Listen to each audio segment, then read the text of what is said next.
Hello, and welcome back to On the Cusp with Johnny Whitfield. and Alan Sadler. Today we're going to be talking about foreign policy. Yeah, getting heavy. So, why don't we start with foreign aid? That's a hot topic. People on both sides of that issue getting real heated. I don't even understand why we continue to do this. What are we putting out? Something like $40 billion a year or something? Yeah, a little bit under 40 billion a year that we could be spending on a lot of stuff here, like feeding children. So instead of helping our own economy, we're helping a lot of other countries. And how many that countries? hate us, yeah, actually. I would almost every single one of them hate us. How many countries are we in, roughly? Oh, we have bases in 130 countries. Now, 130 countries, Alan. Yeah. I like to think of myself as a pretty well-educated person. And I took a quiz to name as many countries as I could in and you can do this too. 14, 15 minutes. I forgot the time limit. But I got about 70.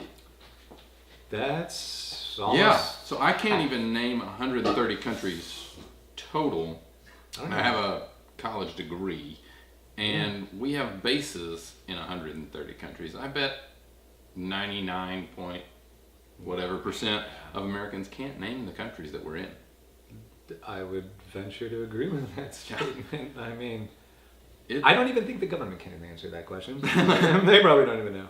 Yeah, seriously, they don't know economics 101. I don't know if they could pass geography like 400 level. Okay, so if we are in 130 countries with 900 military bases, 900 military, that means we built 900 we have done bases. That's a money. lot of money. Not just in So the much regular money. foreign aid or foreign, it's the time and the money spent in creating that infrastructure for our military in another country. Yeah, and that beep was another breakfast being cooked. But I mean, we're spending $684 billion on our military, which is, as we've covered, quite imperialistic, not defense at all. And we could easily, let's say we just cut half the bases and half our spending. Sounds like a plan. That's reasonable. We're still at 342 billion, which is still the most out of any country in the world spending on military. Right. China doesn't even spend $342 billion They're on the theirs. they're the only country in the world other than us that spends more than 100 million or 100 billion. I mean, right. That, I mean, granted, we do have the best military, and even with 342 half, we would still have the best. Because foreign aid is included in that the military budget and whatnot. So we could just not develop the F-35 Raptor and save about $1 trillion. But I love the way that it looks, man. but that It's doesn't sexy, matter. but we already have the F-22, Right. which is the most advanced plane in the Yes. world. Why are we spending $1 trillion to develop a lesser plane so we can export it so Lockheed Martin can make more money? So our government has deals with all these military contractors who have gotten incredibly rich on taxpayer money funding war. And we keep pushing the propaganda to keep fighting these wars. It's number one export. Yeah. Movies number 2. Bombs. Yes, movies. Bombs are it's ridiculous. Actually, because when we had candidate Obama, who ran on a great platform actually in 2008, the whole anti-war stuff, I loved it. Awesome. Sadly, he hasn't done any of it. Did he actually put more soldiers, More troops into the country that he said, I'm going to withdraw? And just a cameo, This is Adam. He is our photographer. resident cameraman. My father was actually recently deployed to Afghanistan, a place which I thought we were pulling out of years ago, but he's going to be there for the next year. Thank you for making my point. That is So beautiful. our thoughts and prayers go out to Adam's father and all of And those everybody else, in the countries that we should Who not also be in. don't know why we're there in the first place. Exactly. Another valid point. It's awful. More and just to really put the nail on the head on the whole Obama anti-war garbage is more of our military died in 4 years under him than 2 terms of Bush, who was hated as a warmonger. If Bush is a warmonger, then you that could would say that Obama's a warmonger by like 10. Him one too. Yeah.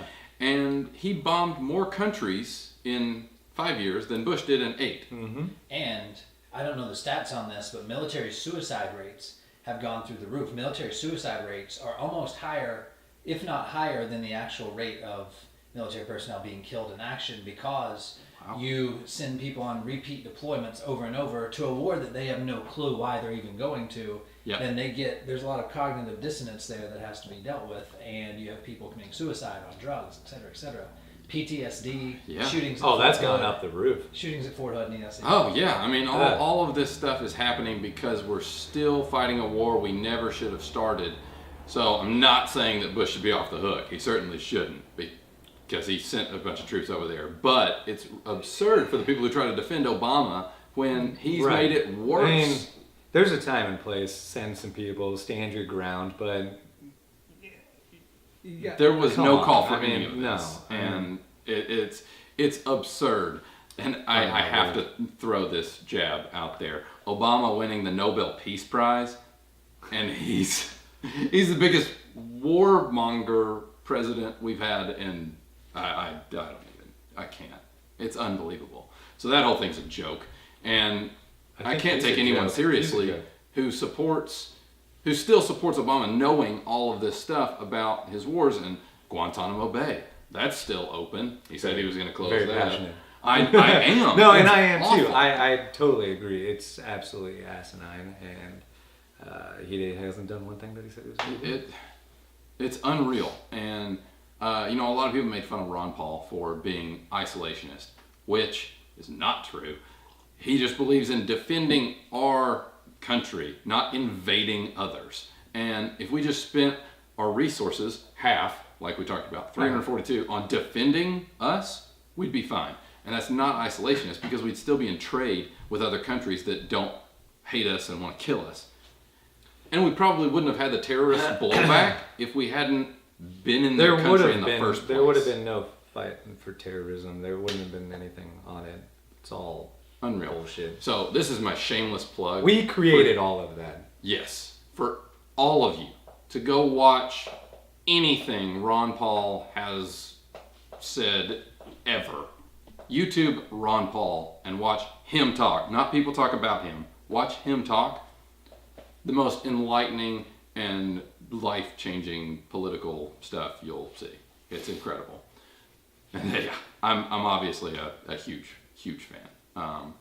But he has hung up the political shoes. When people retire, talk about hanging up the shoes, the cleats, whatever.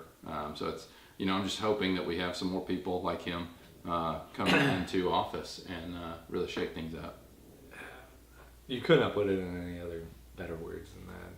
I think you hit the nail on the head, and that we should probably wrap it on that before I overheat from passion. So with that, thank you so much for watching On the Cusp. Remember to check out our websites, JohnnyWhitfield.com, Sally.com, and stay tuned for the next episode where we talk about domestic policy.